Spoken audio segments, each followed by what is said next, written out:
Hi friends, welcome to East Trend. இந்த வீடியோவில் முருங்கை இலை சூப் இந்த மெத்தடில் செஞ்சு பாருங்கள். ரொம்ப டேஸ்டியாக இருக்கும். இந்த சீசனில் முருங்கை இலையும் நல்லா கிடைக்கும். ஒரு பேனில் எண்ணெய் சேர்த்துக்கோங்க. அதில் பட்டை, பிரியாணி இலை, 1 ஸ்பூன் அளவுக்கு மிளகு, 1 ஸ்பூன் அளவுக்கு சோம்பு, இதெல்லாம் சேர்த்ததுக்கப்புறமா இஞ்சி ஒரு 3 பீஸ் அளவுக்கு சேர்த்துக்கலாம்.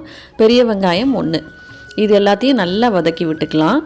இது வதங்கினதுக்கப்புறமா 2 தக்காளியை இந்த மாதிரி கட் பண்ணி வச்சுட்டு அதையும் சேர்த்து நல்லா வதக்கி விட்டுக்கலாம்.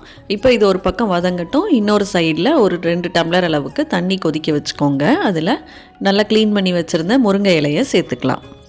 முருங்கை இலையை சேர்த்துட்டு ஒரு 30 செகண்ட் மட்டும் வெந்ததுக்கப்புறமா வெளியே எடுத்துருங்க. இது அதுக்கப்புறமா நம்ம கொதிக்க வைக்கும் போது ஃபுல்லாக வெந்துடும். இப்போ இது வெளியே எடுத்துட்டு அந்த தண்ணி அப்படியே இருக்கட்டும். இது முருங்கை இலை ஆறுனதுக்கப்புறமா அதை ஒரு மிக்சி ஜாரில் மாற்றிட்டு அதை நல்லா அரைச்சி வச்சுக்கலாம். இப்போ வெங்காயம் தக்காளி எல்லாம் நல்லா வதங்கிருச்சு. நம்ம வேக வச்சுருந்த தண்ணியை முதல்ல சேர்த்துக்கலாம். அதுக்கு அடுத்தது முருங்கை இலையை அரைச்சதையும் சேர்த்துக்கலாம். இப்படி செய்யும்போது முருங்கை இலையோட முழு சத்தும் நமக்கு கிடைக்கும். அது போக ரொம்ப டேஸ்டியாகவும் இருக்கும். சின்ன குழந்தைங்க கூட விரும்பி சாப்பிடுவாங்க, கசப்பே இருக்காது. அரைச்சதை சேர்த்ததுக்கப்புறமா மிக்சி ஜாரில் இருந்து தண்ணி சேர்த்தாச்சு. சூப்புக்கு தேவையான அளவு தண்ணியும் சேர்த்து நல்லா கொதிக்க விட்டுக்கலாம்.